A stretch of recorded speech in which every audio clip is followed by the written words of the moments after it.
Greetings, everybody. So today, I went and saw a movie called 47 Meters Down, Uncaged. Honestly, guys, if you look right here, I have stacks of Blu-rays. I completely forgot to review 47 Meters Down, Uncaged. And I saw it today. Tells you how much I like it. But today you will see a Blu-ray collection. If maybe tomorrow, I don't know. But it's coming. 47 Meters Down, Uncaged. Why did they make a sequel to 47 Meters Down? A movie that really no one liked. Money.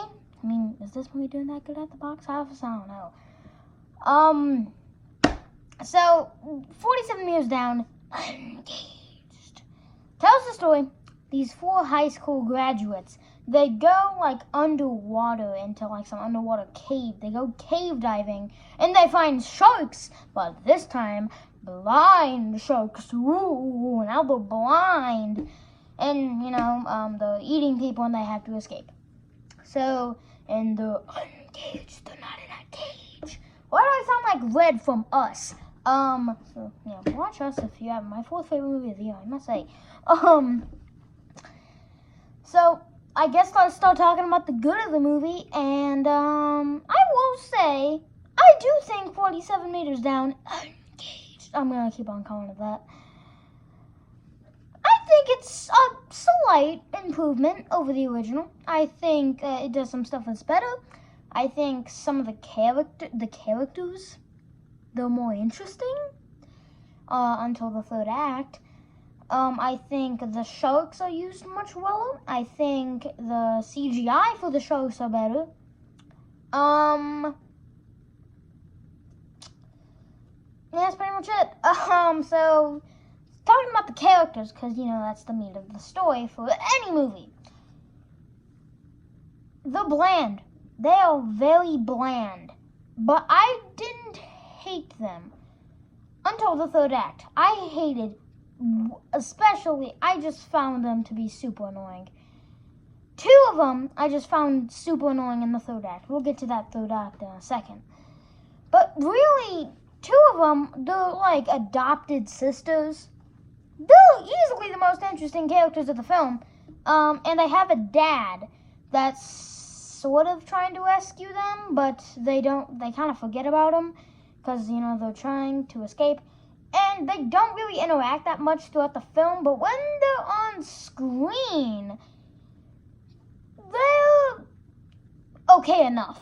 They're fine enough. They're fine enough. And let's talk about the sharks, because that's the meat of any shark movie. I thought kind of making them blind didn't really add that much. But like when the sharks go on screen, there is like a cool scene. I don't know if I was very suspensed sucked into the film, but there are some cool scenes where the humans are like having to sit, lay down and breathe very softly, like that. And the sharks, they don't know they're there because they're blind, so they're trying to get away and they're trying to swim away faster, but the sharks start hearing the sounds and they start coming after them. So yeah, and if you're wondering why this movie's PG-13, yeah, it has some PG-13, it has blood in it. It sneaks in some somewhat gruesome kills. And let's talk about the jump scares. Very typical jump scares. You know that scene in the first 47 Meters Down where the 2 characters that sucked got out of the cage and they have a flare that they're using to swim away the sharks, and it cuts and they don't see any sharks for a second. They turn around, there's 3 sharks swimming around them. They do that the same, but they don't have a flare. They have a beacon that's bursting red, and they're swerving it around, and it's doom doom, doom doom. It's like stop motion kind of. So you see a shot of the humans, cut to black. You see a shot of the humans, cut to black. Bam! You see a shot of the shark, cut to black, and then they're trying to swim away. It's a typical jump scare. It's very typical. So I can't really say that much about it. I will say, even though it takes like 40 minutes for a shark to even be shown, when they do, I think the next 40 or 45 minutes of the movie got better. I think it got more entertaining. But let's talk about that quick 40 minutes, because now we're in the negatives. That 40 minutes should not have been there. It just, what do I say? It just really just takes a long time to get to a shark. And when the shark pops up, there's like a BAM! He's dead. Oh my God, he's dead. I didn't see that coming. But yeah, never mind. It's just, when the jump scare happened, I was like, oh yeah, there's a shark. Is this a shark movie? I forgot this was a shark movie.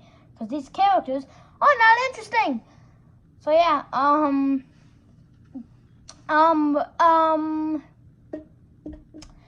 talk about the third act. That is possibly my biggest negative for the film. Because of what it does to two characters, I just thought made one of them dislikable and annoying. I thought it made one of them just get thrown away because the script was getting too convoluted, and maybe they were just highlighting it and they were so tired and they were just like, oh yeah, we still have one character and just let Shoki do it. Sorry if you don't want spoilers, but they're like, oh, there's a new character. Let's just have a Shoki there. Okay, let's go on with these two. And it just does stuff that you don't think. And I think this movie goes on way too long. There's a scene where it kills a certain character, and there are 3 survivors, and they start swimming, and there's a current that's coming after them, and they're trying to swim to this one side, and they think one of them is dead, okay? They think one of the members of the crew is dead, okay? So they're trying, and by the way, when they think someone is dead, another negative of the film, when they think someone is dead, or when someone actually dies in the movie, they're just like, oh my god, he's dead, oh yeah, we have to do this. Okay, let's keep swimming, just keep swimming. They don't really moan after people's deaths. It's like in the Transformers movies where people die, they're just like, shoot, he's dead.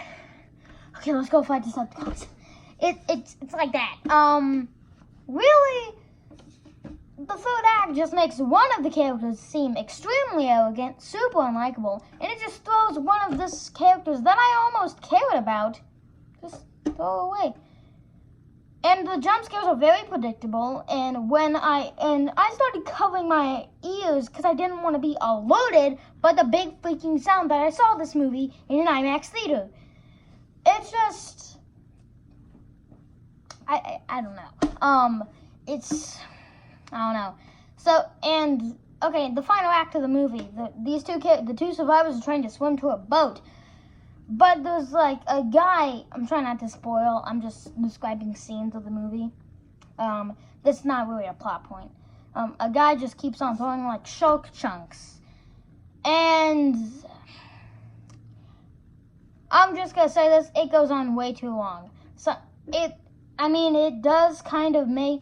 And I just felt like this is trying to be a rip-off of a scene from movies where you have people that you actually care about, and the stuff just keeps on getting worse and worse and worse for them. By the way, there's something involving a shark tooth that someone does with a shark, and it's like, how did that even stay in her pocket? She was just in a flooding current, and sharks are chasing after her. Blind sharks, ooh. I'm just like, how is it there? So, my thoughts on 47 Meters Down, Uncaged, it's almost a fine movie. I almost would consider it a bad movie, but I did think the film got progressively more entertaining for about 40 minutes. There's some okay gore effects. The two characters, there was only 2 characters I really liked. The sharks are used more better than the first film, in my opinion, but other than that, it's a scrap-away sequel, in my opinion. So I'm going to have to give it a C-. Not really recommended. If you just want a cheesy shark movie to laugh at, I'm not really going to have to recommend this movie because it does take itself quite seriously at a lot of points. If you do want to see it, it's 100% a Black Friday movie for me. Get it for $5 or $10 on Blu-ray or DVD and just watch it and maybe be scared by it. So that is my review for 47 Years Down Uncaged. If you have seen the film, tell me below what you thought of it, or if you are going to see the film, tell me what your expectations are. So yeah, sure, comment, like, and subscribe, and see you next time.